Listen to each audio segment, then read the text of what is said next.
Black grocery workers feel increasingly vulnerable to coronavirus. New York as the coronavirus tears through African American communities, Black workers at retail and grocery stores feel increasingly vulnerable. "I'm up front and center with a lot of customers," said Pam Hill, a cashier at Albertsons in Los Angeles and a member of the United Food and Commercial Workers Union. "It's nervous times for us. When the virus first started spreading, some customers and workers at Hill's store didn't take it seriously because of a debunked myth that Black people couldn't get coronavirus. That quickly changed after 2 workers at her store tested positive for coronavirus. We were being misinformed to think it doesn't affect us," she said. And it does greatly. Retail and grocery stores are some of the few public spaces still open, and they are disproportionately staffed by Black workers. Black workers are putting their lives and health on the line to provide goods and services that matter to our society, McKinsey said in a report Tuesday.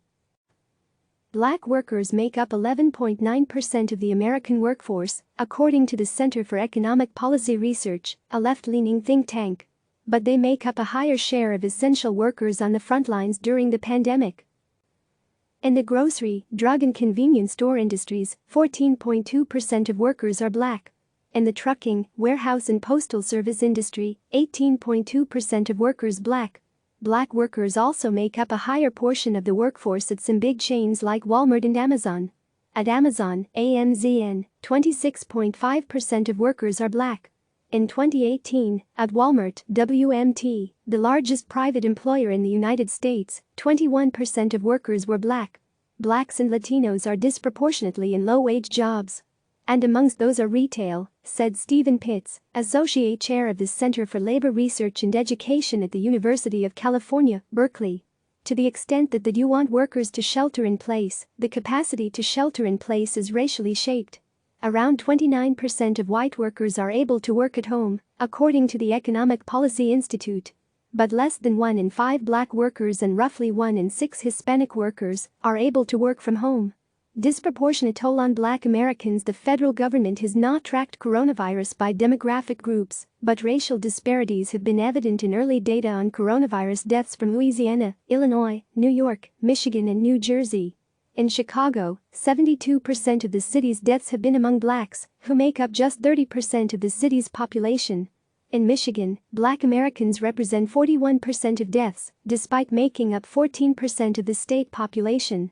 And in New York City, Black people represented 28% of the deaths, higher than their 22% representation in the city's population. Several Black grocery store workers have died from the coronavirus, including Philip Thomas, 48, who was an employee at Walmart in Evergreen Park, Illinois, for 9 years. He left work because he got sick. He was a diabetic, said his sister Angela McMiller. People with underlying health conditions are more affected by the coronavirus. In the United States, Black people are more likely to have diabetes, heart disease and lung disease. Blacks have lower levels of health insurance coverage and are less likely to have insurance coverage through an employer compared with whites. Additionally, coronavirus spreads faster in locations with higher population density, such as cities. Black Americans are more likely to live in urban counties than suburban or rural ones, according to a Pew analysis. "We're seeing the legacies of the immediate past and the historical past," said Pitts. "You don't have a racist virus. But you're lending into arenas of American life that are heavily racialized. And that's why you see the disparate impacts." Although retailers, including Albertsons, Walmart and Target, have increased pay during the pandemic, expanded their benefits and increased safety measures, some of their Black workers say it's not worth the risk. One Black Target, TGT, worker in Pikesville, Maryland, who spoke under the condition of anonymity and is a member of the advocacy group Target Workers Unite, said she's taking a leave of absence from work because she has hypertension and her husband has asthma. "I have underlying conditions," she said. "It's too dangerous." CNN's Eric Levinson contributed to this article.